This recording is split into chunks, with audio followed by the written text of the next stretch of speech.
Adventurer Handbook. Here are your commission rewards. We have no other urgent commissions on the books at present. Thank you for all your hard work lately. Amazing! Paimon never thought we'd end up having downtime in Krai. Things were pretty hectic when we first got here. It felt like this whole region was one giant slime in a barrel. Sure half.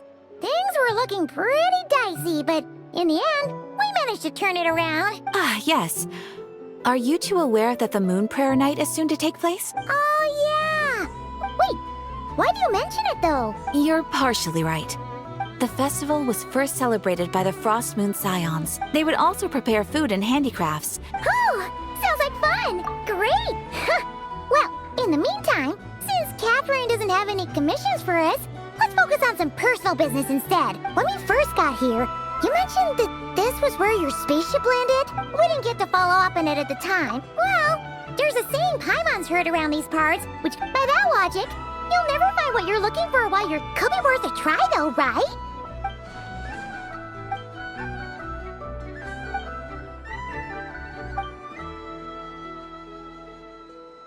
What's wrong? You looked... Huh? Paimon gets why you'd be concerned about Columbina. Oh, that's true. And now that you mention it, we're definitely overdue for a showdown with the Fatui. It is weird that he hasn't shown himself this whole time. What could he be? True.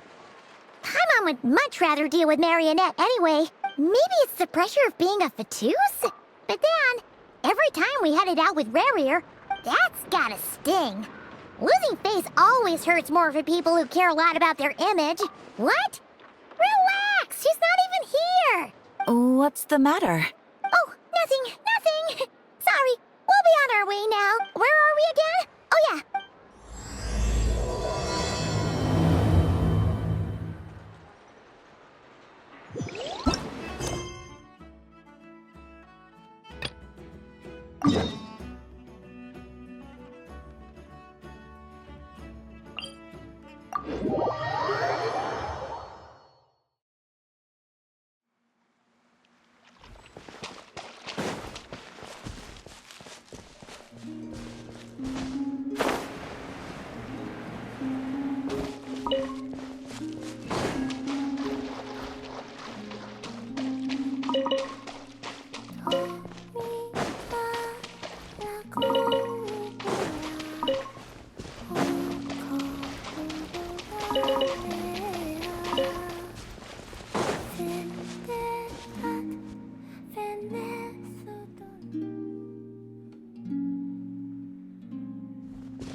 She's sitting up!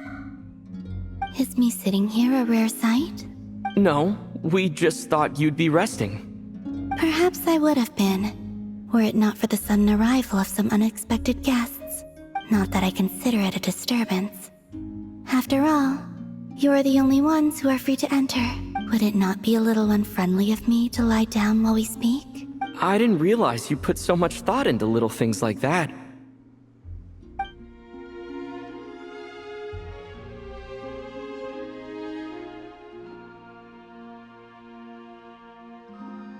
Only sometimes. There have been moments lately where I think about you and your companions. They are warm, mysterious, and cozy memories. They say that travelers return home bearing bags full of souvenirs. Return home? So, you're still planning on returning to the moon? Yes. This planet continues to reject if I remain into that. There will come a day that I disintegrate. Alright then. Well, we're sure gonna miss you. How do you intend to return? The Moon Prayer Night is soon to arrive. The Kuvaki in this land will reach its peak at that time. Oh, Paimon gets it! It'll work like a slingshot! You make it sound like she's gonna get blasted up to the moon. If I did that, I suspect I would crash into the false sky. I will be using a much gentler approach. But I do like the analogy. It's fun. You see? She gets Paimon's sense of humor. In the blink of an eye, the time has come to part ways. It does feel that way, doesn't it? Time seems to fly fastest when you are enjoying it. I have always thought of myself as a wanderer on this earth, and it has never expressed any desire to keep me here. Yet, just as I plan to depart, it tugs at my arm. Oh. Were you hoping I can answer that? Yes, you are a traveler. Then, what I would say is, enjoy the moment. That's right! Don't overthink it! Happiness is happiness and joy is joy! The point is to enjoy it, not analyze it! I see. Then what I would say is, even though I am very tired right now, I can't tell from the tone of your voice. Oh, really? You don't think I sound happy? I'm just kidding. I could tell you were in a good mood today from the moment we saw you. Ah, a joke. Albeit not a funny one. Anyway, I assume you're here about you-know-what. Give me your hand. Actually, it's not that. There's something else we wanted to discuss with you. Oh. Then, do you still want to give me your hand? Or not? Sure.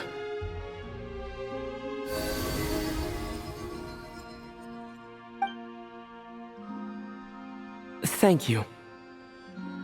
So, I've heard that in the Moon Prayer Nights of the past, people here would hold celebrations in the Moon Goddess's honor. Since you helped so much in our fight against the Rehir of Solnari, I haven't asked everyone else for their opinions on this yet. But I'd like to invite you to join the upcoming Moon Prayer Night. I've never joined a moon prayer night before. Oh, don't worry about that! We take care of everything! Of course, there's no need to force it if you're not feeling strong enough. But they call me Kutar. I'll make it work. You have my word. Yeah, we got your back! All right, if you're sure. I will not refuse your invitation. I suppose it wouldn't hurt to pack a few more sights from this world into my suitcase before finally learning what my homeland looks like. Oh, if you see Lauma, please tell her that my answer to the question she asked me is neither yes nor no. Rather, it is... that was kinda cryptic, but sure.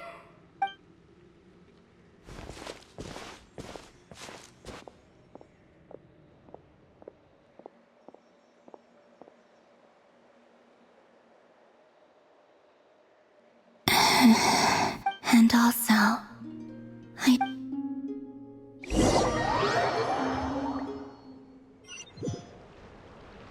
Since she's agreed to join the festival, let's go see who else wants to take part. Lauma's gotta be the person most familiar with the Moon Prayer Night. We should start with her.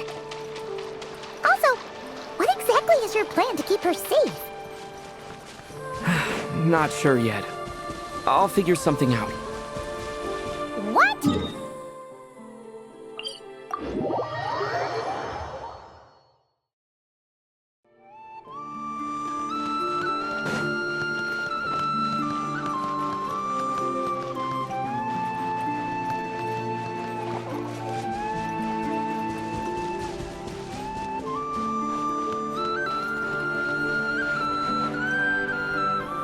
Hey, Lauma! It's on! Beats me. Mr. Varka is helping to oversee Nasha Town's preparations for Moon Prayer Night. Right, yeah, that too. What do you mean, that too? Yes. Celebrating this festival is a long-held tradition here in Krai. On this day, the crescent moon at the top branches of the verdant crest turns into a full moon. It's an especially welcome event coming off the back of all that nasty business with Rehir. The big shots in town all agree that a big, lively celebration is just what we need to rebuild people's faith in this place. No wonder Catherine said that people weren't so bothered about the religious element. That's right. It's become more of a local custom by this point. The celebrations have little to do with whether the religious stories behind this event are true or not. Even the Frost Moon Scions are eagerly awaiting the coming of Moon Prayer Night. That's fair. It's a bit like the lantern ride in Liyue. Oh, one other thing. We just went to see Columbina. We went ahead and invited her to take part in the festival this time. Wait, so... You mean she agreed to it? Then I suppose that she intends to return to the moon on that day. Oh, yeah! It's kind of a complicated process, but I understand. In truth, I had a feeling that she might make such a decision.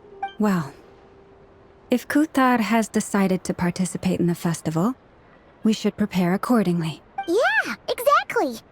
She was saying how it could be risky for her to show her face in public. Unfortunately, the people who carved the statues did an excellent job of capturing her likeness. Darn! We may have bitten off more than we can chew here. Nah, don't sweat the small stuff. We can handle that. Huh? Are you saying you have a plan? Not as such, no, but the most important thing with a festival is to keep the mood light and your spirits up. You can't go preparing for a festival with those long faces. The Mondstadter spirit is strong with this one. As it happens, I agree with Mr. Varka. Let's start by making our appreciation for Kuthar the beating heart of the festive atmosphere. And who knows? Once we get the ball rolling, perhaps everything will just fall into place. Hey! Did you catch that? Allow me— I'm looking forward to the Moon Prayer Night already. And I have a feeling we'll get to see that same smile on the Moon Goddess's face at this festival. Not quite the same, surely. Anyway, I'll take care of business in the city, but I'll have to leave the decor up to you and the Frost Moon Scions. But lastly, there's the final key element that brings the festival to life. Before you leave, let me show you something that we've been preparing. Mr. Varka had asked to see it already, so... Also, I have some further questions about Kuthar's decision.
They sure look like they're having fun.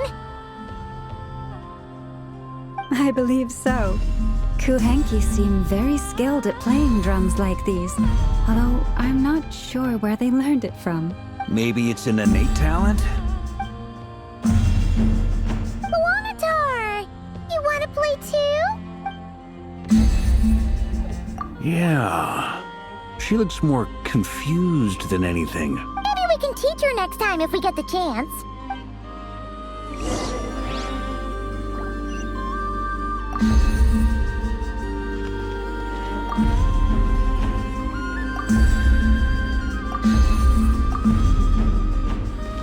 What are these floaty things? Moon veils. We hang them from Everyone seems hard at work. They are preparing items for Moon Prayer Night. For instance, the sculpture being made over here. Mr. Varka and I were just finalizing the details of where it will be placed. Ah, there she is. Not to worry, though. All the necessary arrangements have been made. You have my thanks. And over here, we are preparing a very traditional confection. Oh, look at all these colors! It looks great! Can Paimon try one? Of course. I have a feeling you'll like it a lot. You bet! Sweets and treats are Paimon's favorite. If you included those in the Feast of the Moon, I bet Paimon would have joined the Frost Moon Scions by now. There will also be verdant crests like this present in Nasha Town during the festival. The timing of Moon Prayer Night is not completely set in advance. As such, the wait itself is a fun feature of this particular festival.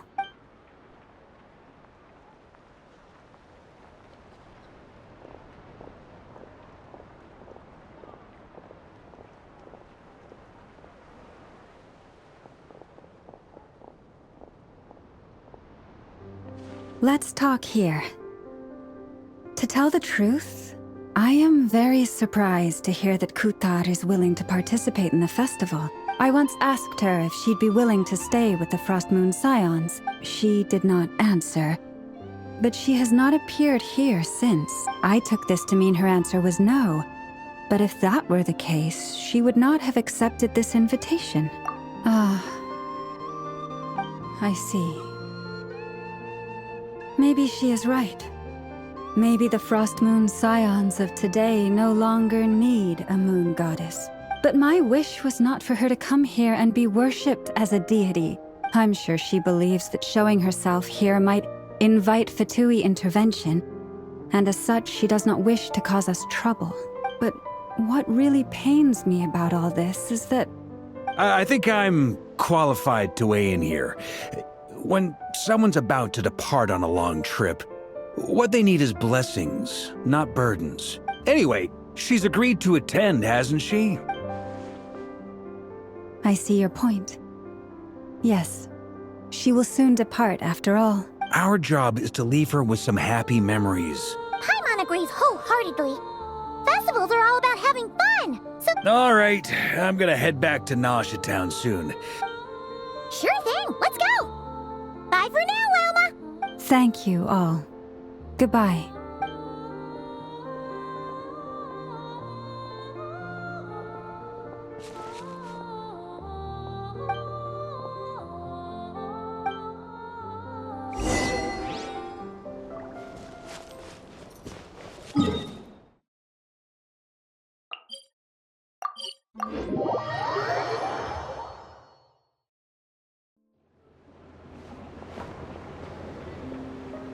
Huh? Hey, over there! It's Durin and Albedo with Flint's! What could they be chatting about? Your guess is as good as mine. Ah, Grand Master, and the Traveler and Paimon. Hello there. It's been a while. Perfect. We have some new volunteers for our investigation. Wait, let me guess. The righteous Lightkeepers are finally ready to hunt down the Abyssal Dragon? Yeah, right! Oh, wait! Why does everyone keep saying that too? Well, to be precise, the facts match, but not the causality. Wait, so I guessed right? Half right! Don't act so impressed with yourself. Maybe I can explain. We ran into Mr. Flint's north of Nasha Town. At that time, we just noticed a few abyssal creatures out in the wild, but the strange thing was, on closer inspection, we realized that they were not real monsters, but something akin to reflections in the water. Huh? What do you mean? Like, you could see them but not touch them? Exactly. It was very peculiar. They roared and tried to attack us. I think I've heard of things like that happening in Krai before. Yes, it's a known phenomenon. Mirage-like illusions tend to appear in Krai in the run-up to Moon Prayer Night. From a distance, they appear quite real. I myself thought that Misters Durin and Albedo were locked in battle with abyssal But after sharing intel and investigating a little further, we can confirm that these illusions are harmless. All the Mirage stories I've heard are either animals, rocks, or small houses. It's a first for me, too. So I'm planning to look into it further just to be on the safe side. What about you two? Alice contacted me a few days ago. She'd like me and Durin to assist her with an experiment, but we lost contact shortly after receiving the message. We don't know when the wind will blow. Yeah, that tracks. Okay.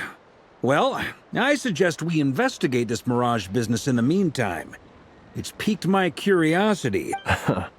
Well said. Right? Whatever's happening in Krai, she always seems to be the first one to know. Let's go see what she knows. We can invite...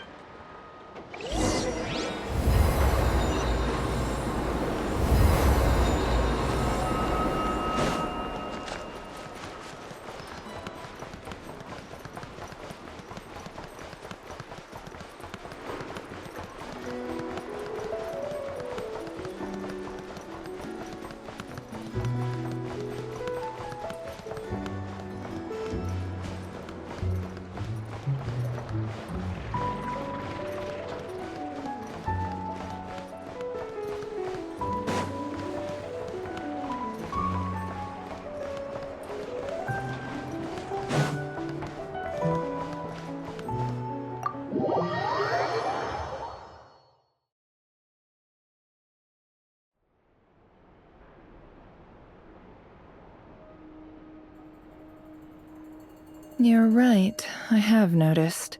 Records indicate that this phenomenon can occur in the days before and following Moon Prayer Night. The odds of encountering these phantoms are similar to looking up in the night sky, but this time, either everyone's getting lucky, or they're appearing far more frequently than usual. Yehoda's out gathering intel as we speak. In the meantime, let me check off some points of interest. First, The ones we saw seemed... indeed. But we have identified one location where many more of them have made an appearance. Given the scale and nature of the phantoms, it's almost as if someone's last memories are coming to life. Oh. So, you mean the phantom monsters are hunting down the phantom humans? Exactly. The phantoms can interact with each other, but we have no means of intervening.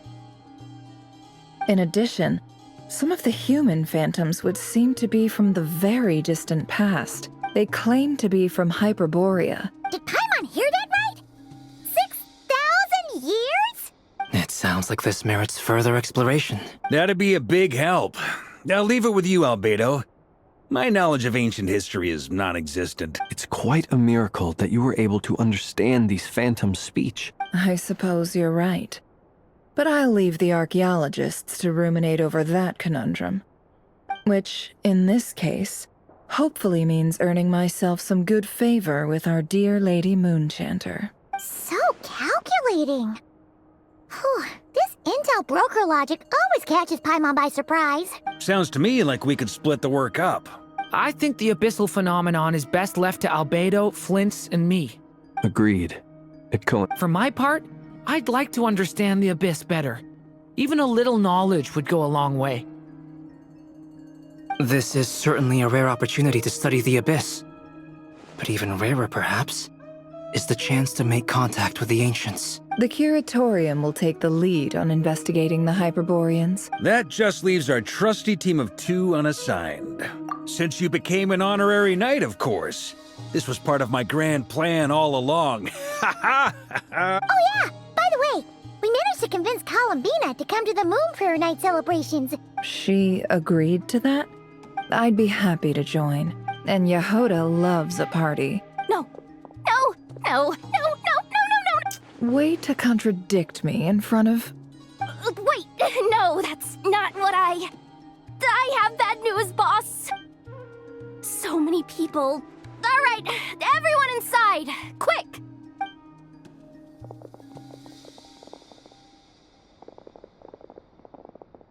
This is gonna sound crazy, but hear me out. I saw one of those phantoms at Star Sand Shoal, and it was some sort of flying ship. Like a spaceship? That's gotta be the one you came to Tibet in. You said you saw the same thing through the moon marrow, right? Huh? You already know about it? Ugh, I thought I was gonna blow people's minds. Turns out I'm the last to find out. Wait, back up. You came here in a spaceship? Now my mind is blown! What's it like on the inside? Was it... Yep, exactly. Huge discovery. You're the best. Second best intel broker in the world. Wow. Really? I guess that decides where we're heading next. Come on, don't look at me like that. I know the spaceship doesn't have anything to do with me, but... Fair enough.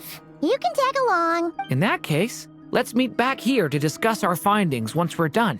I wish everyone a productive investigation. You too!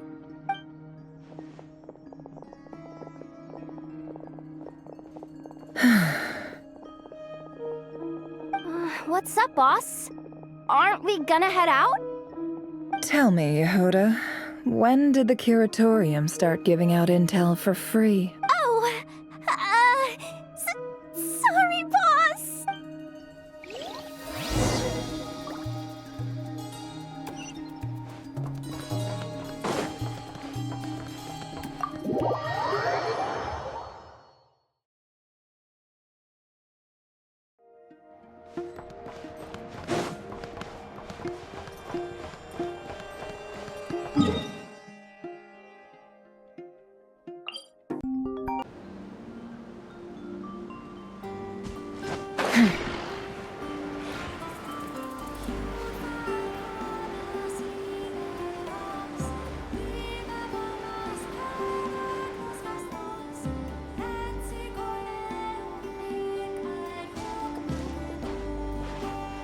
Well, what do you know? Yehoda was right on the money. This phantom really is your spaceship.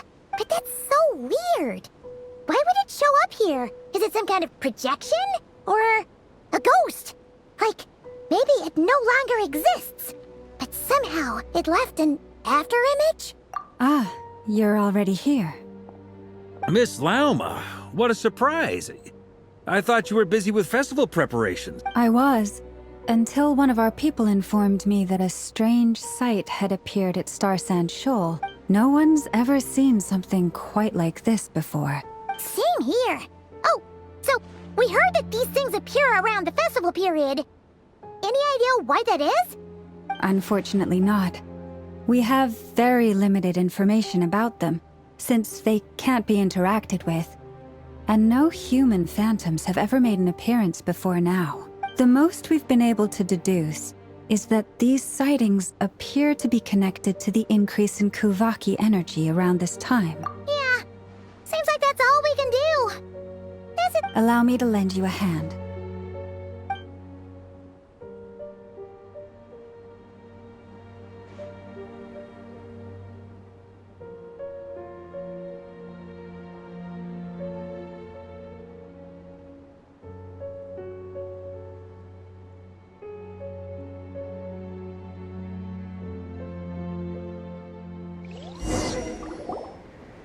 Everyone, our friend here should be able to provide us with some information. Is that a phantom rhymehorn deer? I've heard about how the Frost Moon scions live in harmony with the animals and can even communicate with them. Okay. Yes, I understand.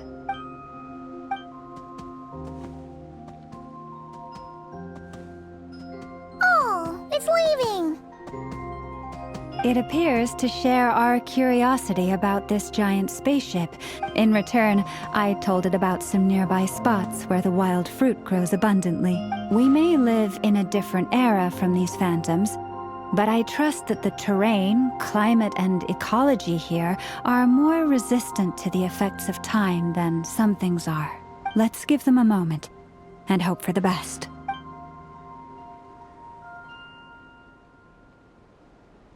All back together? Must have been a lot of fruit. Indeed. Now let me ask them some questions.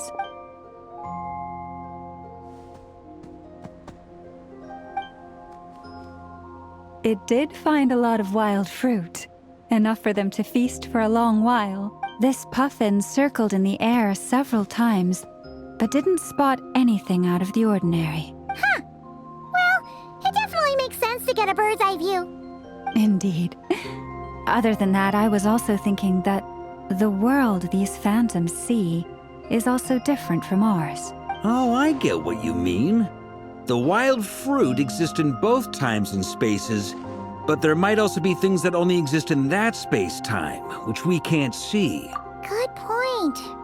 Great thinking, Lauma. Blunthorn rhinos can use Kuvaki to shift great rocks, but this one says it couldn't get that ship to budge by even an inch. The sniffer mole tried too, but despite being a skilled digger, it could not get through. They say that the spaceship looks robust and undamaged. So, just like us humans, there was nothing they could do about this spaceship either. Yes. Still, they deserve our thanks. We are grateful for all your efforts, dear friends. Now go, and enjoy your feast. I've noticed some other human phantoms gathered nearby. Come on, let's go talk to them.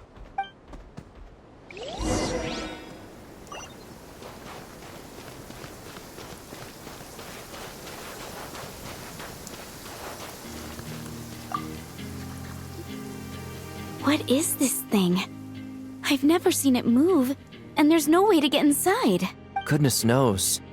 My grandpa says it's been sitting here at least since his grandpa was still alive. What about his grandpa? Did he say anything to your grandpa's grandpa about it? Huh? I don't know. In all likelihood, it was here back then too. Hard to imagine something this huge could move. Guess that means that as far as they're concerned, this ship's been around a long time.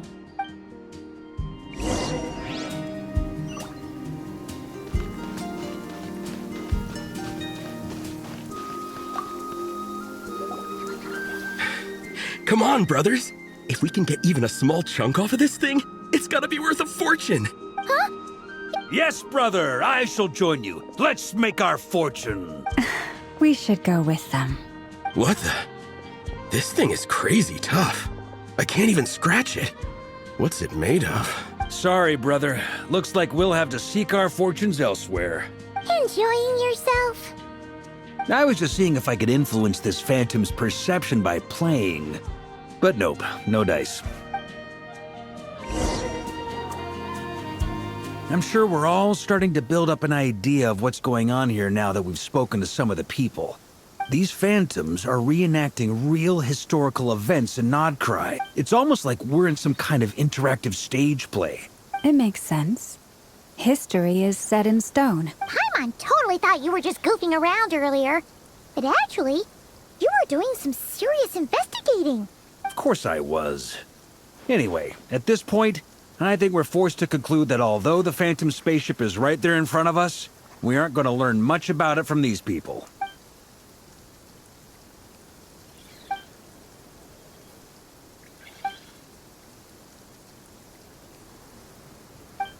Don't be discouraged.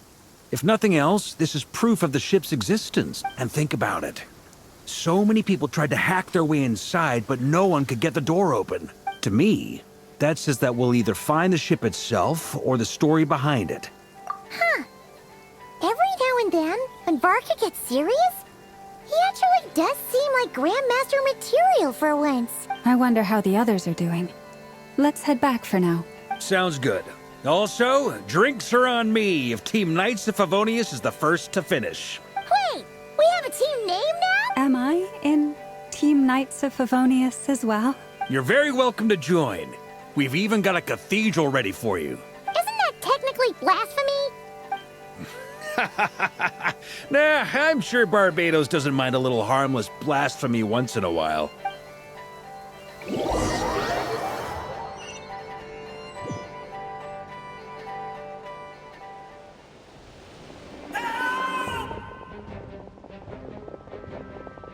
Oh, no! Get away! Oh.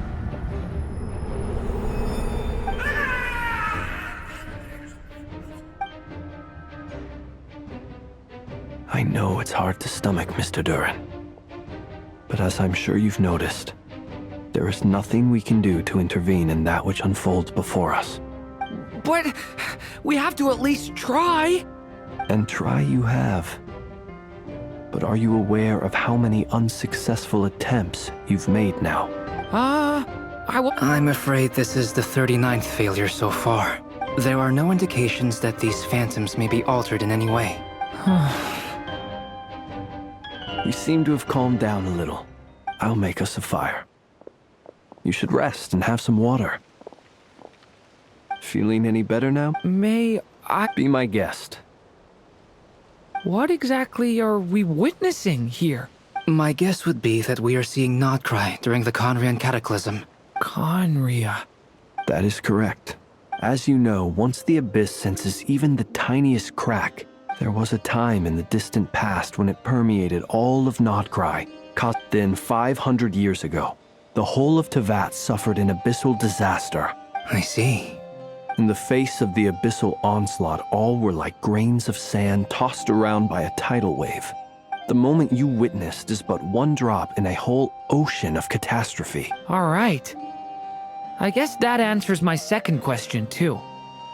I wanted to know why there's nothing I could do to help them, and that's because what we are seeing is history. That would be my guess as well. As I understand it, history and fate are not all that dissimilar. Yes. Fate was determined long, long ago. I still have a couple of other questions for you, Mr. Flint's. You mentioned more than one abyssal disaster that has struck this land in the past. And also, how are you able to stay so calm when you're talking about these events? From everything I know about you, you're not cold or ruthless, and you're... Alas, I am forced to show my age. Wait, so you... One is not easily moved by history. I'm sorry. You needn't apologize. Your passion is a good thing to have. Treasure it. Now, at the risk of offending you, I have a question in return. Your curiosity toward the Abyss, is it born from hatred or because you sense its call? I only ask because I kept a fragment of Rerear's body in my lantern for a short time, and I hear its power growling from somewhere within you. My honest answer is... I don't know. Even before I became who I am today, the question dogged me constantly. My doubts remain unresolved. Sometimes it is the darkness within us that allows us to achieve the impossible. I certainly got the sense from your 39 attempts that you were trying to achieve the impossible. It sounds like you've resolved to see the truth for yourself. Absolutely. In that sense, he and I are quite similar. Then I wish you every success. Well, if everyone's caught their breath, I suppose we should head back.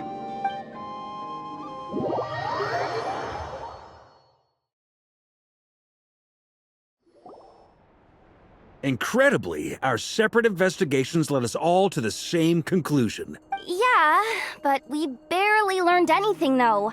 And all this stuff about moons and hyperopia. I understand your frustration. We found the same issue. Each phantom only showed a very brief moment in time. There isn't much value to be found in these miscellaneous fragments of a civilization's history. If there's a silver lining, it's that these phantoms are harmless to the present reality. Paimon agrees. And not just because it's the first thing she understood in this whole conversation. You look disappointed, Nefer. Is something the matter? What do you think? We all worked our tails off, but the only one to gain anything from it was you, Lady Moonjanter. Well, please do share the Hyperborean records with me. Oh, duh! Yeah! That was it! Hyperborea! I'm serious. Only an expert in the Frost Moon Scions and their history can turn these records into valuable research material. The alternative is to let them gather dust on the Curatorium's storage shelves until the pages turn yellow. Nefer, you're wise enough to know that cooperating and sharing the profits is the best course of action here. Well, that goes without saying. Huh? But didn't you say we aren't supposed to give out intel for free?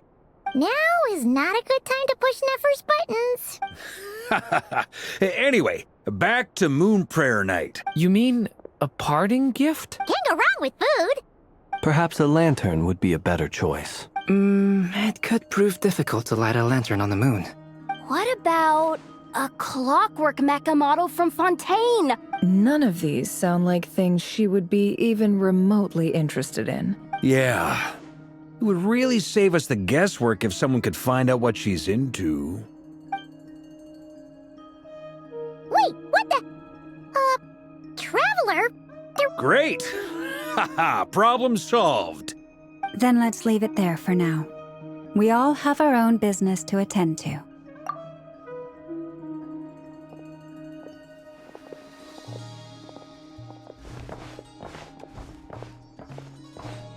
Is something the matter? I'm fine. It's just... I'm still feeling a little rattled after... But it's okay. This is something I have to work through. Well, don't put too much pressure on yourself. Come on.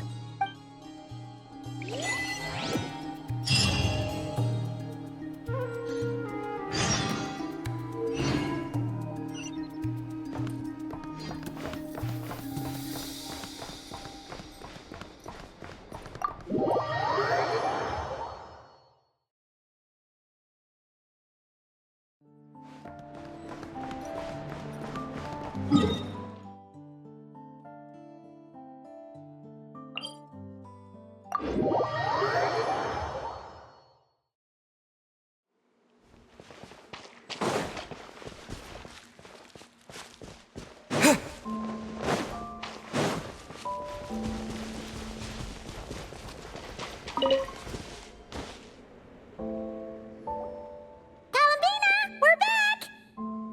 Huh? She's not here. Weren't there a few Kuhenki here last time, too? Walkies? For Kuhenki? Oh, well, looks like we just came at a bad time. Plus, there's still a few days until Moon Prayer Night, so we're in no rush. Besides, she needs time to rest anyway.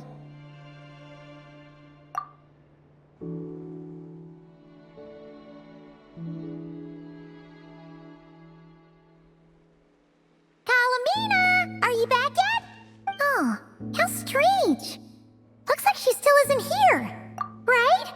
It's not like her to spend so much time outside. What about Luonatar? Luonatar, you there? Hey! Do you know where Columbina went? Sorry, didn't understand. But if you know where she is, could you take us to her? Yeah, that's even stranger. What about him? Oh, that's not good news. They change color when Columbina gets weaker, right? And they look super pale right now. Good idea. She might know what's happening.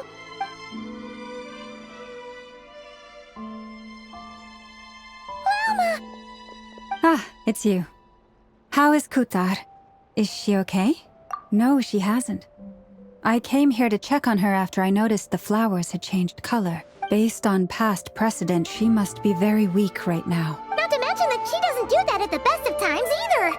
No. Very few people are in the know about Kutar's whereabouts. Come on, let's go to Nasha Town. If Makes sense. Let's...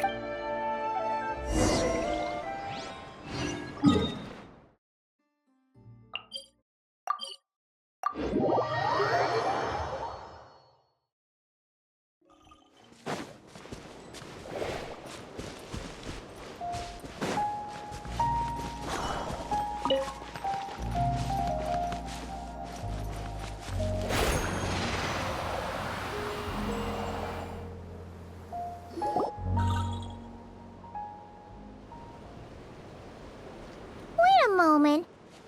Is it just Paimon, or is this stall kind of suspicious? No. Alas, your free and easy adventure time is over. Whoa! Where'd that voice come from? Not sure. No, not that way. The final boss is right here. The... sniffer mole? That's the final boss? Surely not. Okay, the jig. It seems I've managed to leave quite an indelible impression, even though you've never seen my face. Ah, nothing could make a great mage more pleased with herself.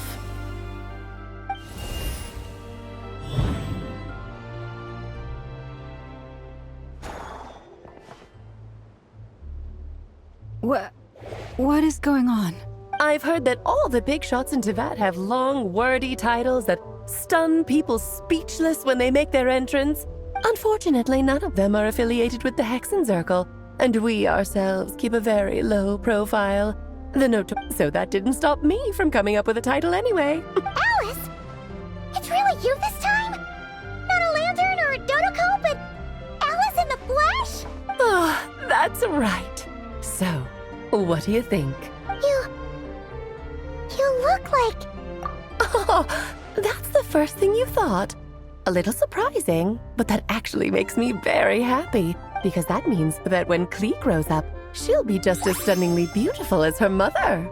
So she's a friend of yours? Kind of. This is actually the first time we've seen her in person. I see. Madam Mage, that was, quite a powerful entrance. It's okay, Lauma, don't force it. Paimon will do the honors. That's right. She's a good person, just kinda unpredictable. Well, what is the human heart if not unpredictable? I am Lauma, Moon Chanter of the Frost Moon Scions. Oh, I know. Before you got here, I spent a good, 15 minutes getting up to speed on Nodkrai's present situation. In other words, I've read the whole in the last episode part, so we can skip the pleasantries. Fair enough. Well, Miss Alice. You'll get used to it. Paimon sure is. Oh, I thought I told you already. This time, I'm the final boss. And what a formidable foe I shall be. Powerful, confident, decisive, and good luck finding my weak spot. You will... Oh, drat! My one weakness, and you found it in an instant. Thus falls the great Dodo King. Why are you playing along with this nonsense? For funsies, of course. What's wrong, Paimon? No, it's just... You seem like a busy lady. You're quite right. It concerns the 3 moons, Tevat's borders, and of course, the moon goddess you are currently searching for. Kind of. Why don't we discuss this over a pot of tea? My main reason for coming on this trip to Tevat was, of course, to have some fun. But I do technically have a job to do as well. I'll skip over the complicated parts. But to sum it up, abyssal energies are all that lie beyond Tevat's border. We'd find ourselves in a real pickle if they ever made it through. And the phantoms you've been seeing are a sign that the border has been disturbed. No wonder they tend to show up around Moon Prayer Night. Is it because the real moon is now so close to us that its power can cross the border? In part, but only a negligible amount passes through. Just enough to influence the verdant crests and so on. And as you've noticed, there has been an unprecedented number of phantoms appearing this year. The trilunar syzygy. A trilunar syzygy. Eons ago, before the heavenly principles came to Tevat, it was the then 3 moon goddesses who controlled the laws of this world. Oh, that's exactly it! The 3 goddesses split these powers amongst themselves, but fast-forwarding to the present, the eternal moon's marrow is with you. Well, the power of all 3 moons is gathered here in Nocturne, and it's having a noticeable effect on Tevat's borders, because I wish to give my darling daughter a peaceful, sunny environment to grow up in. Kinda sounds like you're dodging the question. But, well, that's one reason anyway, and the most important one. The others are a little complicated to explain. For instance, cleaning up after dearest Miss R. Albedo could tell you more about that if you're curious. I see. Nicole? You mean Mage Anne? Oh, so you remember. Yes, of course. That was a story about fate. But back to the story of our dear moon goddess. I'm afraid her intended method of returning to the moon is... What does that mean? She may be missing, but she hasn't gone anywhere.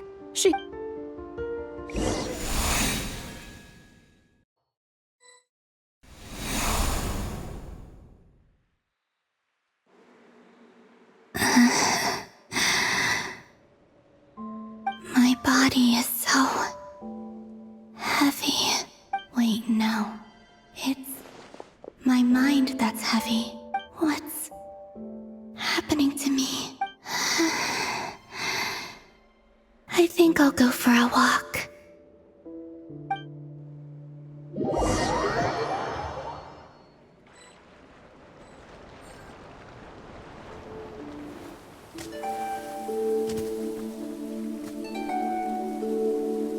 Are you out for a walk too?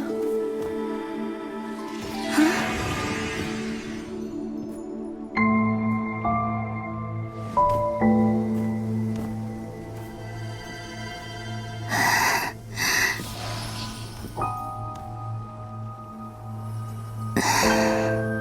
The day has come at last.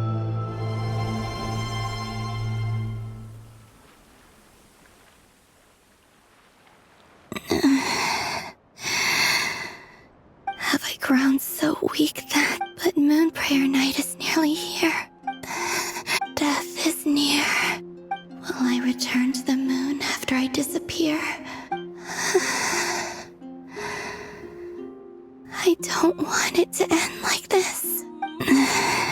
So far, at least, I still exist. But as my power wanes, I'm sure that too will fade. I suppose I might take one final look at this world.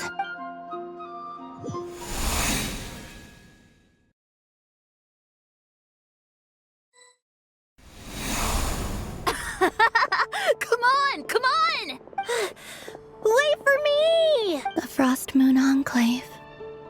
How much it has changed since I was born. These decorations? They're so heavy. Times like these when you kind of wish men could be priestesses and acolytes too. How fascinating. I've never had the chance to be privy to people's private lives in this way. In the past, people would get so solemn and serious the moment I showed my face. Karina, Lametti, it's time to eat. Coming! I want to watch them a little longer.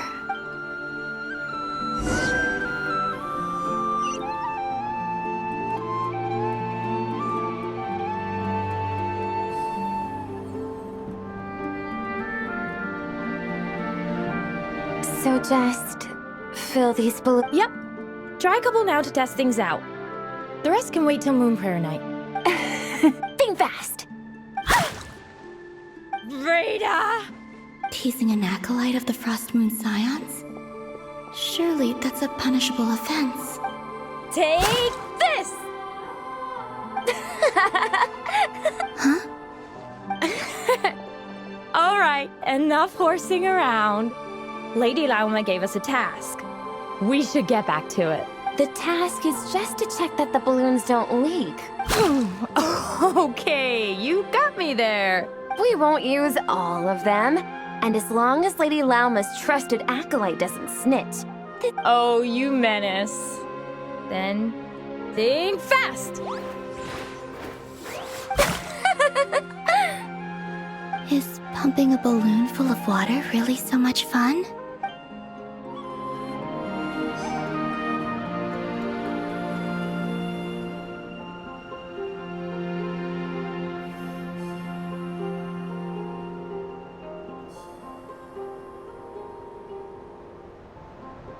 I'm sure you're both tired from playing all day. Come on, eat up. A plain, humble meal. Huh? How come Lametti got a midsummer berry dessert? Oh, I always get lockaberry. I don't mind sharing. You can have a bite of mine if I get to have a bite of yours. They're sharing food? I've never shared food with anyone before. And when I couldn't finish my food offerings from the Frost Moon Scions, they'd leave the leftovers out under the moonlight for the animals to claim. Hey! Oh, you two. Oh, don't fret now. Here, have some of Granny's too. So this is what it means to be family.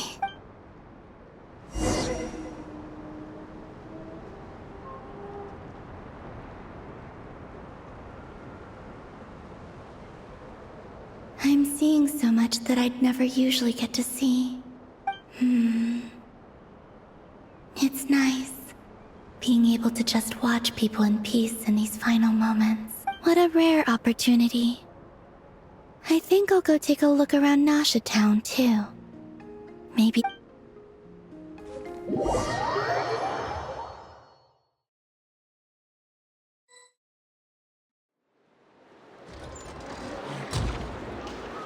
After the War of Funerary Flame, the moon goddesses were no longer recognized by Tevat. That's why the moon goddess's strength is fading. She cannot withstand the world's rejection of her. To be more pedantic about it, the moon goddesses did something to offend the heavenly principles, and that's why they were ousted. Theoretically, speaking so candidly should put me in their crosshairs too. Anywho, the moon marrow energies were but a drop in the bucket for her, and fortunately, it happened close enough to Moon Prayer Night when the Kuvaki concentration here is high. What do you mean, fortunately? Oh, what a headache. I thought this was all common knowledge. I guess I have some more explaining to do. Okay.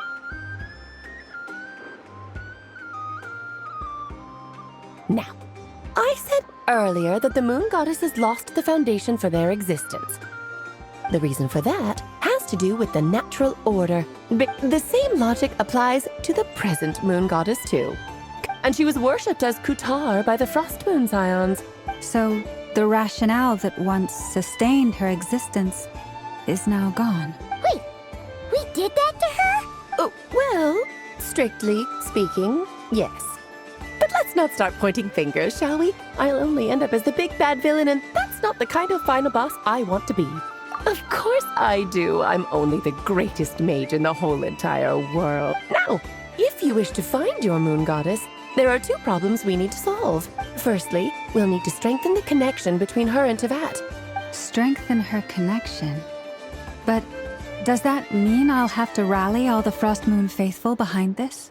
I'm afraid a bygone faith and a former home won't be of any help to her now. Her name? Yes. Names are very important things. A name is a fundamental concept that anchors one's entire existence. Then your first job is to find it. As a moon goddess, I'm sure she must have a name she identifies with. Neither Columbina nor Kutar is her true name, and she's never really accepted either of them. So, finding out her real name is enough to sustain her existence? Yes, I know it sounds like a small step. The second problem is with her plan to use the moon marrows to return to the moon. Unfortunately, piercing through the false sky will take an enormous amount of power. Given her current condition, she won't be able to provide anywhere near enough power. But no need to fret. Nicole's the expert in this field, and I'm sure she'll figure something out. Wait, Mage N is going to help us out too? That means we've got 2 Hexacircle mages on the case. Actually, this is more of a side quest for me. Like you said, I'm a busy lady, so I can't stay for too long. That's the upside you get for looking out for my little Klee. Anyway, jokes aside, you'd better get moving. It will take quite a miracle for the moon goddess's consciousness to hold out till Moon Prayer Night. Oh, I suppose I might as well tell you where Nicole is before I leave. Off you go now. Time to meet your new friend. Oh, yes, and a little suggestion. Don't forget to mind your heads. What? I wonder how Durin's doing. You really are super busy. I most certainly am. There's so many children I have to keep tabs on just in Mondstadt. Durin, Albedo, Venti, Varka. Klee didn't make the list, huh? Of course not. Klee is my pride and joy. I have no qualms about her, because she's the best child in the whole wide world. Yep. Klee's a little angel. I'm glad you agree.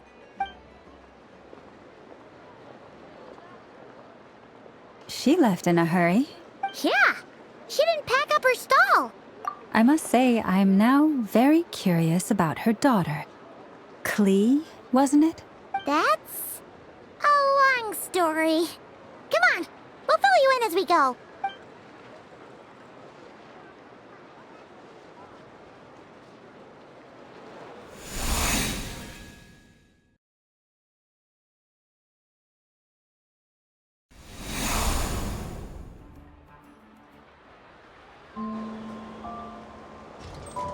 What a lively place. I've never experienced Nasha Town like this before. Hey, you old geezer! Who are you calling old geezer? Are they quarreling? I'm looking right at him. You've really gone downhill since giving your daughter free rein in the workshop. You might as well use that hammer to massage my back for... Don't run your mouth. I'll bet you send all the materials to your little princess. All right, you've made your point, Uncle Koski. As soon as the materials arrive, fixing your chair will be the #1 priority. See? Lolka knows what the score is. I guess they're friends. Then again, it wouldn't be the first time I've seen something like this. Columbina! Sing outside my door in the middle of the night one more time, and I'll unscrew your vocal cords. You... Oh, Sandrone. So that was her way of... What a pity. I won't get the chance to say any ugly things in reply.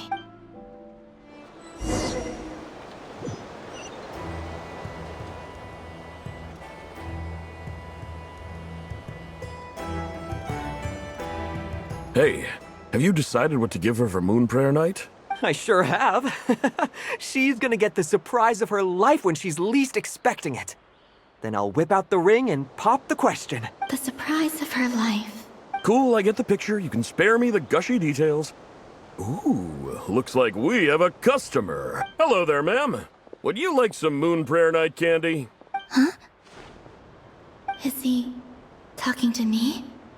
Can he see me? Here you go. Oh. Come back anytime. Right. Now, where were we? I don't know why, but I still held out hope.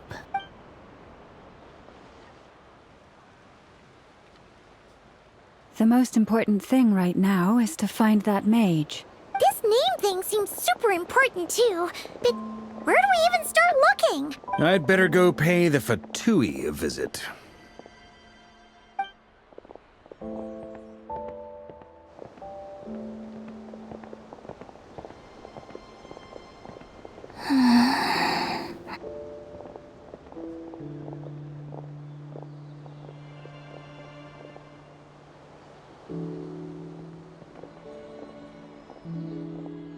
Columbina?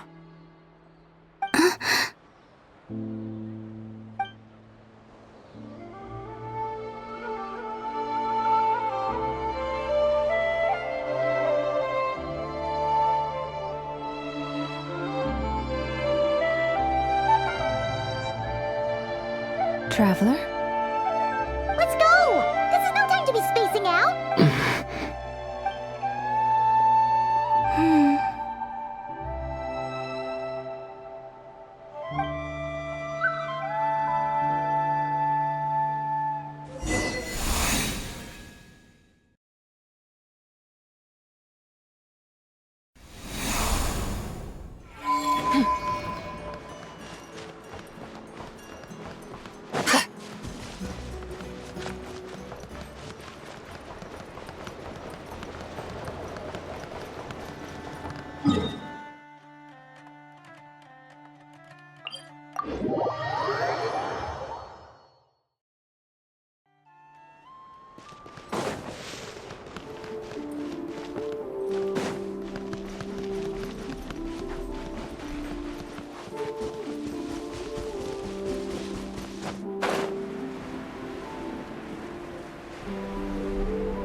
Where are they going?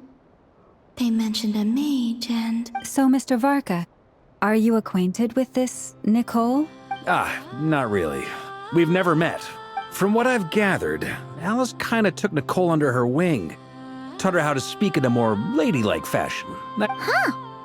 Hard to imagine Alice as an etiquette coach. Yeah. Alice is a larger-than-life personality, I'll give you. If I remember correctly, Being an interesting person is actually one of her main entry requirements. Hey! Don't go around making promises on Alice's behalf. I wouldn't dare. I'm just trying to paint a picture of the Hexen Circle for you. Okay, sure. Anyway, since none of us have ever met Nicole, how are we supposed— Maybe something she's wearing will give it away? Wait a minute. Alice never said Nicole was from Mondstadt. Oh, true. That would be this young lady, then?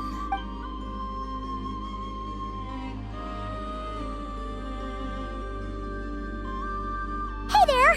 Sorry to disturb you, but are you Miss Nicole? Varka, Knight of Boreas of the Knights of Favonius.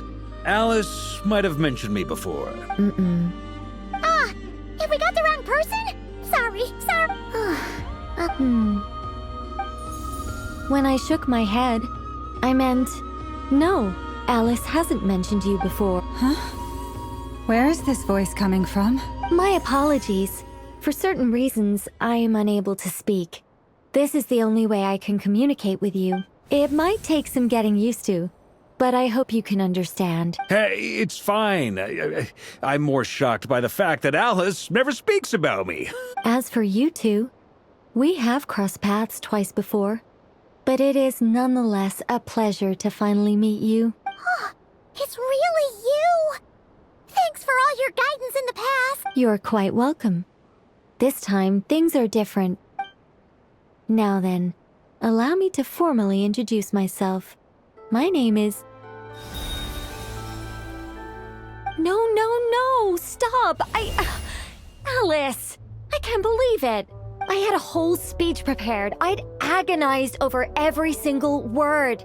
She always picks the worst moments to ruin other people's plans. I'm so sorry about that.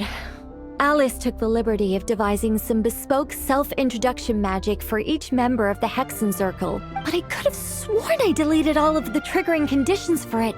This is a very different side of Nicole than what we're used to. Don't worry about it. Please go on, Miss Nicole.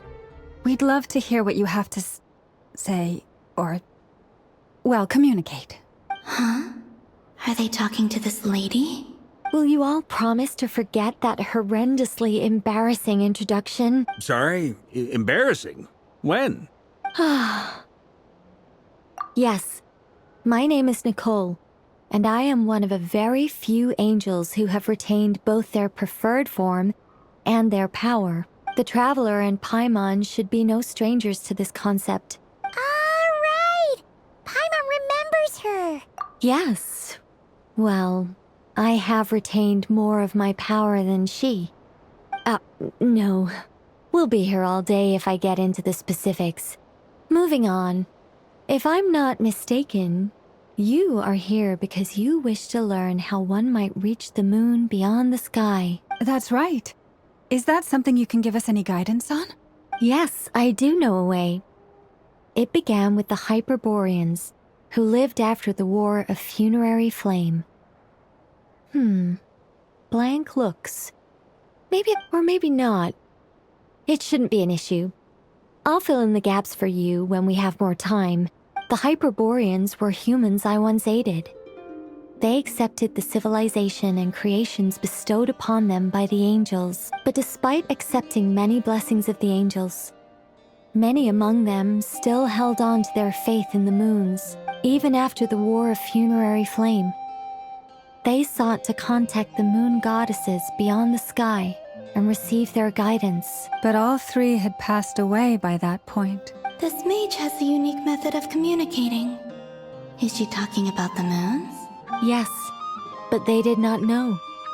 And so, still they prayed for the moon goddess's mercy. After building titanic structures that consumed vast amounts of Kuvaki. But of course, they were gravely disappointed.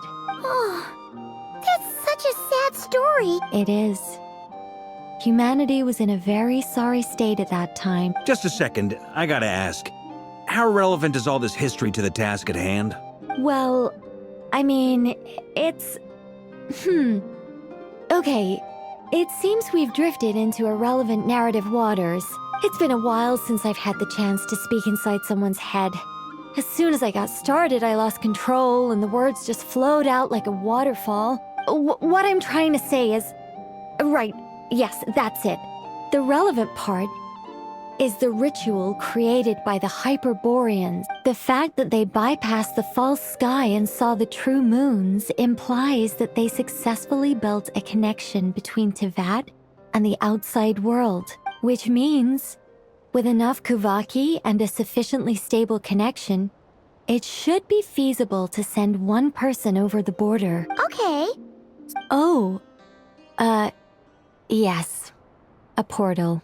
Is something wrong? You sound disappointed. I just didn't expect you to summarize it so well. It turns out I could have said all that in one word. No, please, it's fine. This is invaluable knowledge. Oh, really? Well, in that case, Whoa, whoa, whoa, time out. Let's summarize what we've got first. The Hyperboreans were the last ones to use this method, right? Luckily, we have the moon marrow of both the eternal and iridescent moons, so we're all good for Kuvaki. Yes. Although, I expect the structure is long gone by now. That said, what if we could take advantage of the phantoms to travel back to a time when it still existed? Well, travel back isn't quite accurate. We wouldn't even have to pick a time when it still existed. You look lost. Was that too hard to follow? Yeah, things got a little... All right. Let me think about how to put this more simply. Over the next few days, I'll search for phantoms that we can use. Once I find one that meets the criteria, I'll let you know and we'll regroup. By completing certain rituals, specific individuals will be able to enter the phantom and make it to the Hyperborean structure. If everything checks out, and it looks feasible, we'll just need to wait for Moon Prayer Night, and we can send the Moon Goddess back home. I think so. For now, we'll just wait to hear from you. Yes? Great. Counting on you. My name? Are they looking for a way to stop me from disappearing? Excuse me, Miss... Go on, Miss Nick. This conversation was a little all over the place. I didn't catch your name. I am Lauma, of the Frost Moon Scions. Ah, I did wonder. I noticed that you listened very intently when I spoke about Hyperborea and the... If you'd be interested, I'd love to visit you this evening and go through it again in greater detail. Also, if you were serious about making a record, it would be too risky to simply write down the raw details as is. Anyway, we can cross that bridge when we come to it. So, see you later then? See ya! She seems friendly. It's so nice to find someone who's actually willing to listen. I've been dying for a chance to finally go through all this systematically from start to finish. Now Paimon gets why Alice told us to mind our heads. Ha ha ha ha, what did I tell you? A lot of quirky people in Alice's orbit. Now then, the next order of business is, where do we start looking for the moon goddess's name? Maybe the rest of what Nicole has to say might give us some clues. Once I've heard her out, I'll summarize the salient. I'm also inclined to review our other documents, but many of the more factually accurate records are from after Kutar's birth. Sounds like we're gonna follow Columbina's journey through Tevat, huh? In that case, we'll start by heading to the Frost Moon Enclave. Sounds like a plan. Take this with you. I'll see about getting in touch with the Fatui. Thank you, Mr. Varka. Ha ha ha ha ha, don't mention it. I should follow them, just in case there's some way that I can help.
A while ago, I took the time to organize all documents in our possession that pertain to Kutar. You're saying there's unreliable material too? Yes. Most of the information we have was transmitted through an oral tradition. There's no sense seeking answers in history unless we can ensure the veracity of the historical record. Makes sense. Alright, let's take a look through.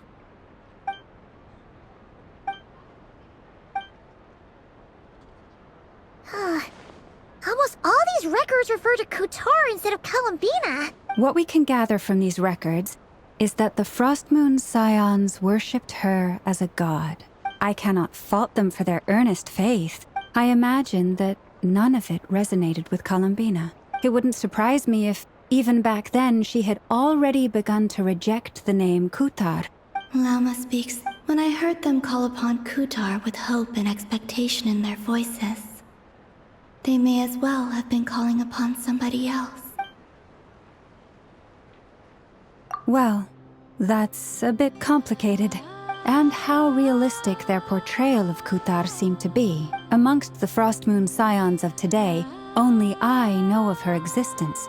That being said, I have sensed some changes in her lately. Changes?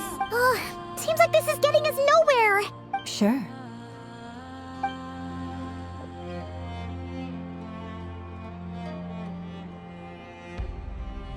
Exerting but a fraction of her divine might, Kutar sheared a great mass from the snow-capped mountain and cast it into the sea. Yeah, right. That doesn't even begin to pass the sniff test. The 3 moons are not but lies through and through. Only... The vast majority of ancient texts are filled with fanciful tales like these. Kutar did not speak, merely gazing into the distance in silence. Clearly, whoever wrote this text never even met Kutar. What about you, Traveler? What are you reading? Come on, let Paimon see. The child wished to build a wooden nest with which to shield a fledgling bird from the cold. But being so young and lacking in strength, the child could not snap the branches from the trees. Kutar was passing by. Upon seeing the child, she summoned forth the Kuhenki, who built a beautiful nest for the child. I remember that. Not knowing the meaning of Kutar's divine intervention, the child dared not to respond, and thus ran home to call their parents. The moon chanter declared the event a miracle and took the nest as a relic, placing it on high for all to see.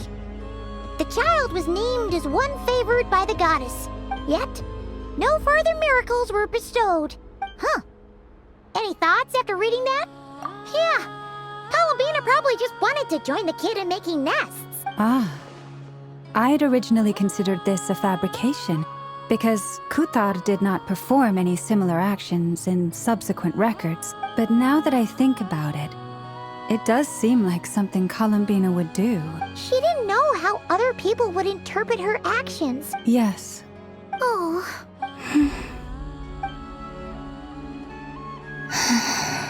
And now, I can make no such gestures of warmth, even if I want to.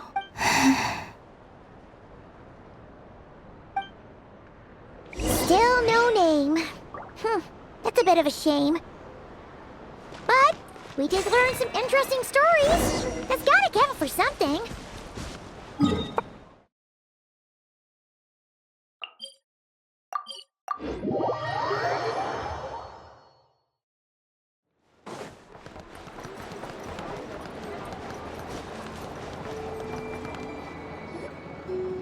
Let's see. There's Varka. Oh, and it's Durin and Albedo too. Yeah, this is pretty much the same place we bumped into each other last time. I convinced them to stick around a little longer. Ah, so you've been waiting for us? Sure does. Now you're back, we can go meet up with them together. Well, we didn't find out Columbina's true name. Aha, just as well that I didn't tag along then. I'm sure our moon goddess wouldn't want every man and his dog knowing all about her private life. So, Varka was waiting on us. Oh no, we already met with her. We discussed that experiment I mentioned to you last time. Oh, and she also handed me this communication device. That's right. I understand she informed you about the relationship between the phantom phenomena and Tevat's borders, yes? She said that she'll contact me through this device with more— Ah, I see. Following instructions and making observation. Wait, then who exactly are you meeting? Someone you know. Albedo's met him too. But I don't think Miss Lauma or the Grand Master have been introduced. Introductions are overrated, especially in cases like this. It's you! So, it's not like the Academia has prohibitions against going abroad. I've been writing to Hat Guy since obtaining a human form. Hat Guy? Turns out, I actually have heard that name before. Oh? Then why did you react the same way I did? I only knew the name, not the fella. But since we're all here, let's do some introductions for what it's worth. Lauma, Moon Chanter of the Frost Moon Scion. And I'm a Drioche from the Vahumana Darshan of the Sumeru Academia. Good to see you again, Mr. Guy. I believe we last saw each other on the boat ride here. Mind you, the only reason I came here is because there's someone I want to look into. Who's that? The Doctor, also known as Dottore, second of the Fatui Harbingers. From the tone of your voice, it sounds like there's bad blood between you. I was reviewing our archives and noticed that a lot of information about him was missing. Dottore, or Zondique, as he was then known, once studied at the Academia, but he got kicked out before he could graduate.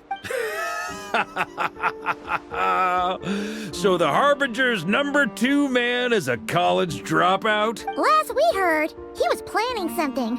He only appears when something interests him, but the fact he did something here at all is worth noting. Why does it sound less like a file you're writing and more like a criminal record? Anyway, we were just about to meet 2 of the other Harbingers. Sure. Even though they're harbingers, well, they're old acquaintances of ours. I got it. The Frost Moon Scion's relations with the Fatui remain tense. In that case, we'll continue assisting Miss Alice with her experiments. Good stuff. Everyone's...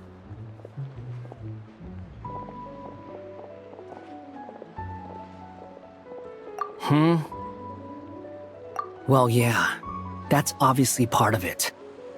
But I'm not the only one who has a score to settle with him.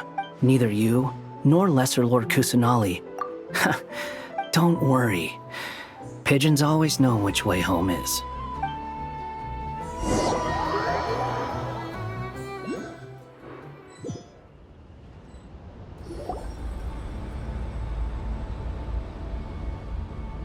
You made it. Who is this? A scholar from Sumeru. Wait, this is the Academia representative you wrote about? I believe this will prove my identity. Well, what do you know? So it does. It's fine. I expected as much. What? So as I mentioned in my letter, the Academia's got its eyes on Dottore, but this matter remains top secret. If anyone asks, I'm here in Krai to pursue my personal academic interests. Gotta say, Varka, you did pretty well to keep all this under wraps for so long. You flatter me. Where do I even start? Remember that time we fought Rerir at Star Sand Shoal? He sure let me have it then, didn't he? I'll bet Dottore had that all sketched out. He could not care less about us if he tried, but Does Dottore really strike you as the sort who values his relationships with his colleagues? Fair point. Definitely not. Which is why I always keep my guard up whenever he starts making suspicious moves. Now, back on topic. In the wake of the Reikir of Solnari episode, Sandrone and I grew suspicious about Dottore's complete inaction during the entire affair. He never lets anyone in on his plans. Indeed. Perhaps he believes that by keeping a low profile, he can avoid trouble. Yeah, I mean, he's been researching the ancient moon's remnants. And he's been trying to get his paws on the moon marrows. With this in mind, I returned to Snezhnaya and relayed my thoughts to Her Majesty the Tsaritsa. That's pretty direct. Did the Tsaritsa agree? Yes. I made it abundantly clear that the Fatui's business in Krai is almost concluded. Accordingly, Dottore has returned at her orders. Common sense might mean nothing to him, but smarts alone won't get him all the way. He needs the Rooster's resources and Regrator's Mora. But doesn't he have a track record of publicly following orders while going against them in private? Wouldn't put it past him. We worked together on a research project once. He has no interest in doing things methodically, stage by stage. The only similarity we share is that once we set our minds on doing something, we will see it done. Oh, we definitely saw some of that in your battle with Rerir. Then I believe we all concur.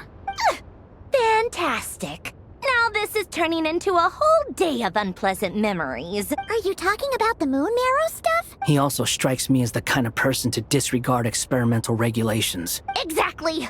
This one time, he was running some high-temperature experiment and the substance exploded. That gas was poisonous. And after all that, he left while I was still cleaning up after his mess. Waste of time. You've been bottling that up for a while, huh? Hat guy, I must say, you seem awfully familiar with internal Fatui affairs. Thank you, Lady Harbingers, for providing such valuable information. Wait, what? You're just gonna leave? You're welcome to join if you want. Ugh. Just when Paimon thought he'd finally mellowed out. He makes quite the impression. I'll say. I've met tons of headstrong people. Anyway, back to the main agenda. Barca, you said that Columbina has gone missing? Yeah. We're working on building a connection between her and this world. The simplest method is to find out her real name. I've actually asked her that question before, but she said she didn't know. As far as I recall, she was never dispatched by Her Majesty to claim a gnosis or anything like that. That Tsaritsa's plans had long contained a place specifically for her. I always thought that was weird. Knowing what we do now, it's probably something related to Kavaki, right? More than likely. When she first arrived, Columbina would often go to Her Majesty and ask when she could start the task assigned to her. But Her Majesty always gave the same reply. The time has not yet come. The Tsaritsa has summoned a beautiful blind maiden to be a harbinger, giving her the third seat by virtue only of her enchanting voice. It was a dumb and stupid rumor. And what happened after that? I imagine she stopped caring. She no longer seemed to care why she had been recruited. For my part, I was busy. So busy, in fact, that watching someone be that idol had me fuming. That she had long been used to a life of other people claiming she was needed when she wasn't. I just felt that having a place to stay would cost me something eventually, and so I waited quietly for the day that I would have to pay the price. And on the other end of that spectrum, you had me. Someone once told me that I had the lousiest work and the toughest luck. I forget who said it, but those words have always stuck with me. But you've done your job exceptionally well all this time. What is it? Something come to mind? That makes sense. Nothing screams you are needed like your name shouted from across the town. Well, good luck with it. But if you ask me, Columbina is still the most shoutable name. I'm just so used to it now. After all the arguments we've had, I can't be bothered trying to remember another name for her. Nor I. Sandrone. Harlequino.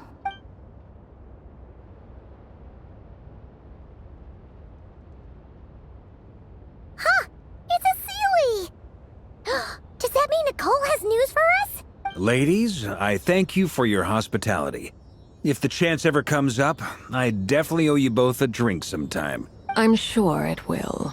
You can make your own way out. Heck, you've been here enough times, you probably know your way around better than I do. Okay, time to do what adventurers do best.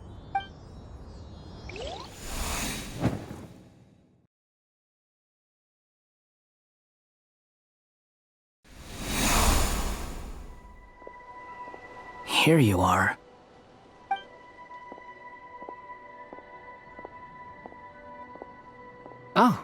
that guy? How come you're back so soon? Did things go all right with the Fatui? Fine. Dotori's been summoned home by the Tsaritsa. How about you? Any progress with the investigation? Unfortunately, we've tried everything. Different phantoms, different locations. Abyssal monsters roaming the land. People crying out in despair. Every time I see it, I can't help but think. And if I fail in the task I've been given, will I create yet another tragedy? That's just meaningless speculation. When we encountered similar phenomena previously, I tried to interfere with those illusions. However, we could not change their fates. The events of the past are like fate that has been written into Irminsul. But Miss Alice instructed us to try to find ways to change. It's an impossible task. Can't you just refuse? Since she asked us to do this, I feel like it can't truly be impossible. Or if it is, well, I could not have been born as Durin otherwise. But you also said that your past 39 attempts were fruitless. That's true. But you're still going. Yes. After this many futile attempts, surely you realize that you're not doing this because you still believe what some mage told you. It's because you want her hypothesis to come true. So, think for yourself about what you want to do. Yeah. Previous experience indicates that we cannot touch the phantoms. If we want to clear this hurdle, we need to break this rule somehow. Same thought here. So you mean we need to figure out a way to make contact with them? Yes, and I suspect that everything in Tevat is logged in Irminsul. This corruption allowed things that should not have existed in Tevat to appear. You're saying abyssal power might be able to affect those phantoms? No one's ever tried it before. Is anyone there? Has anyone seen my daughter? She's missing. I have to find her. I hear someone inside. Spargana? Ah! If I can use my abyssal powers to warn him that there is danger here, maybe it'll change his decision. Yes. The important thing is not to intimidate and obstruct. Let me try. Have you seen a little girl? What? This isn't the time for that! Just run!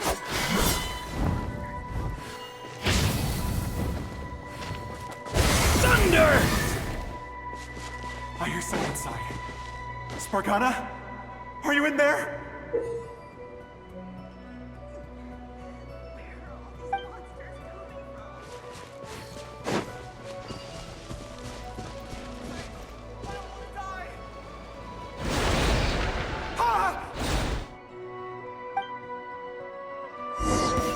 Have you seen a little girl? What? This isn't the time for that! Just run!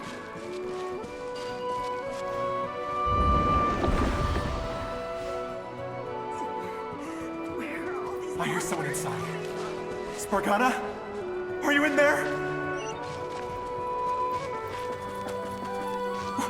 What is this? Looks dangerous. I should get out of here.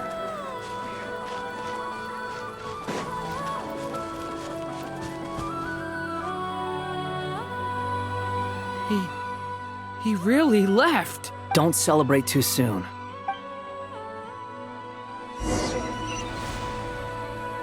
Monsters approaching from the front. You need to stop them and create an opportunity for him to hide.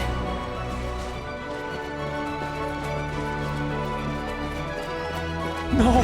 There's a monster ahead!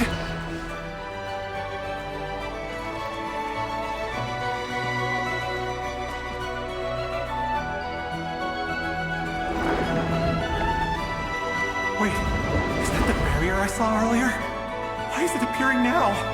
It's as if someone's controlling it.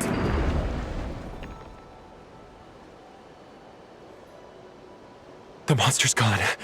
Is it safe now?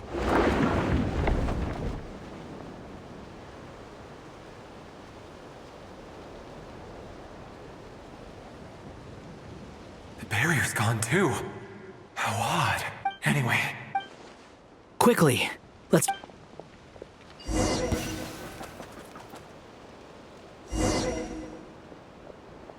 Wait, there was someone else here? Don't go any further. We've got anti-monster traps laid out everywhere.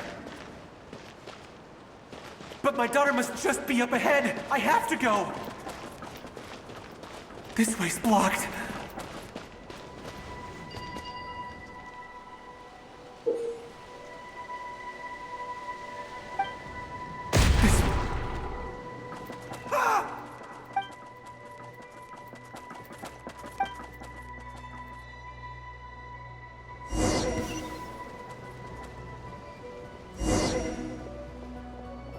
Wait, there was someone else here? Don't go any further. We've got anti-monster traps laid out everywhere. But my daughter must just be up ahead. I have to go. This way's blocked.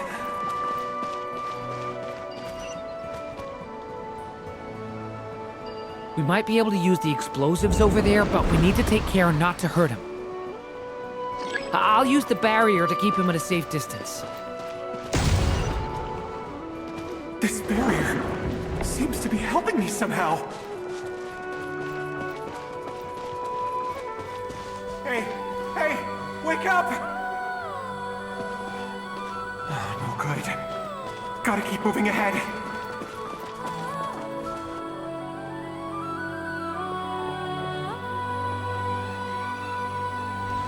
So many monsters! There's still a chance, Durin. Use the traps.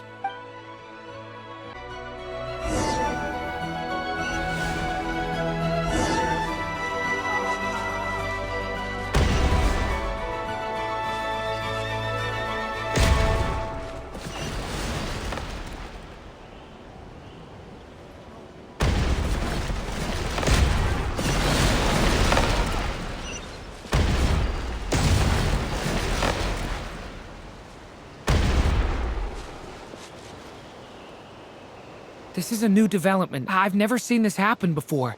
We might just be able to save this person.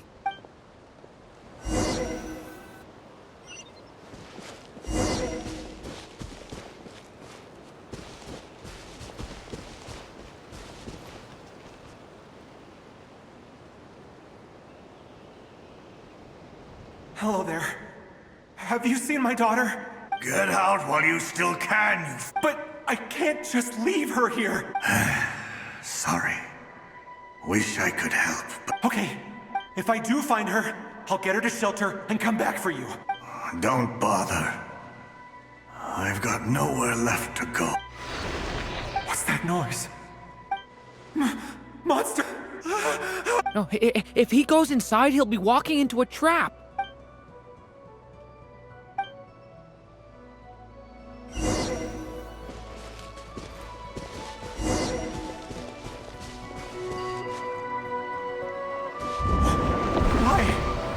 How will I know where Spargana's gone like this? You know what? I'll trust this strange barrier. It's gotten me this far after all.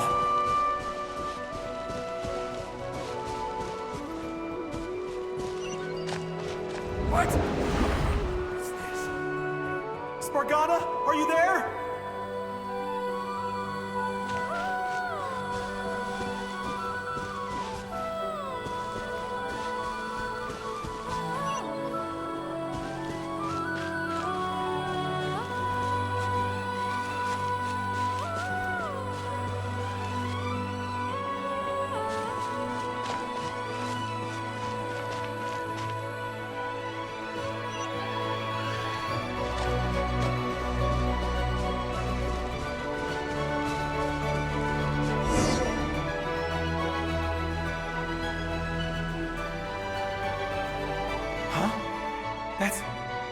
That looks like one of my daughter's books.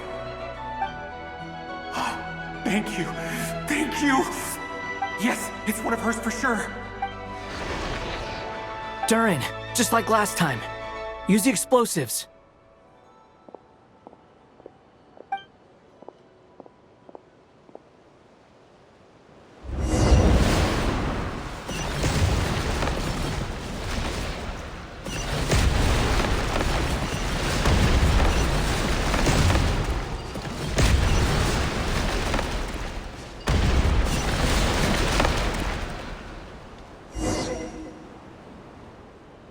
It won't work. There's not enough left. If he makes it in, he'll die. But then, this clue could be the key to him finding his daughter. It might not be the only one. Better he misses that clue than loses his life. I guess so.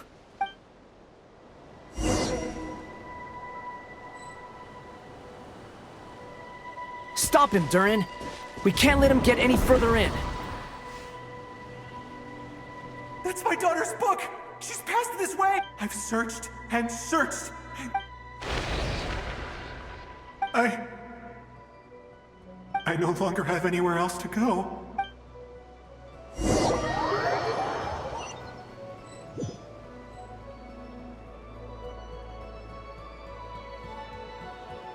I'm sorry. I'm so sorry. He refuses to go anywhere else. Albedo? Hat guy? Let's try one more time.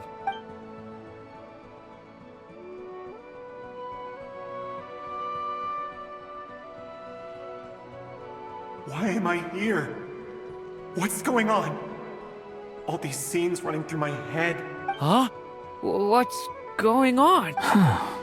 His reactions have changed. How many times have I... What's happening to me? Huh? Wait. Who are you?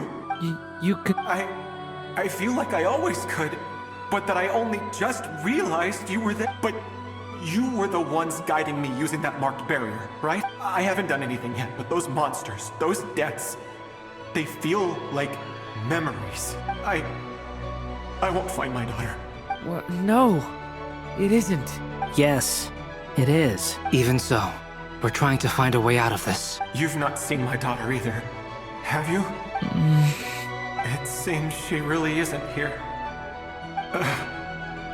I'm sorry we couldn't help you. I'm just tired. How long do I have left? Experience says 15 to 20 minutes. 15 to 20. Thank you for all your help. Let's rest a while. Now's not the time for you to start pitying us. It's not pity.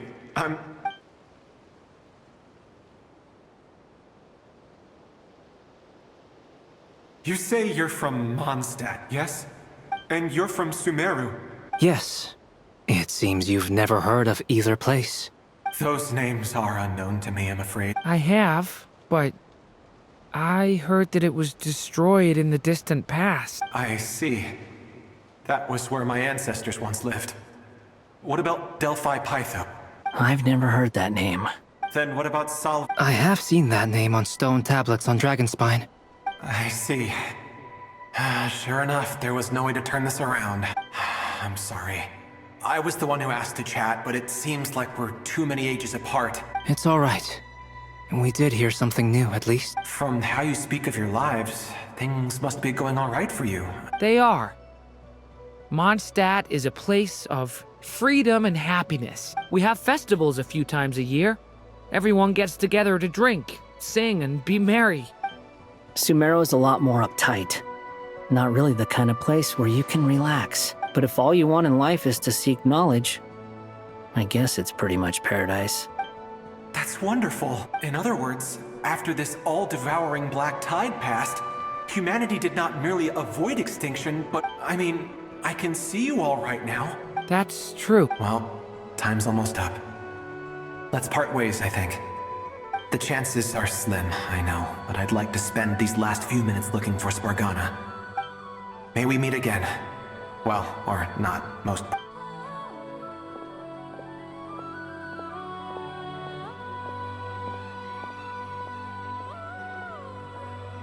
He's gone. In a few minutes, he will meet the end that was his to begin with. The ending of this tale did not change. May your wishes come true. Hat guy, could I ask you a question? You've never talked about your past. It seems complicated, and would you be willing to tell me about it? I know about Albedo's past. Our experiences are very similar, and as for you, you're my first friend, and you've witnessed every step I've taken. Either way, I mean, we're still best friends. I've told you about myself. I'm a student at the academia. And what did you do before that? Prepared for the entrance. All right.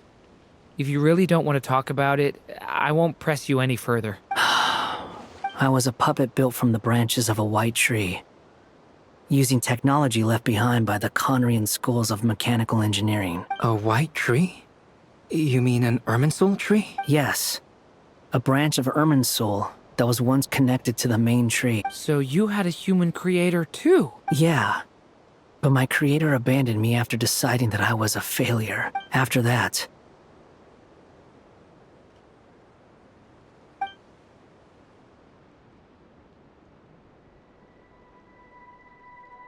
Durin.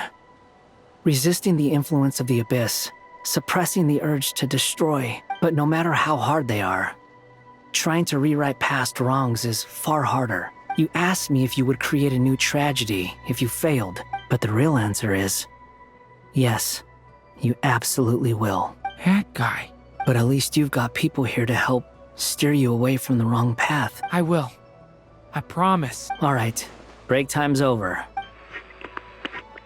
Hello? Durin speaking. Hello, friends, it's me. What have you been up to, The amplitude isn't particularly high, but they're completely different signals from the ones before. Alice. We were unable to save that person. I see. Well, that is rather odd indeed. Could I trouble you to keep trying the same approach? I should probably have Nicole come and check this out as well.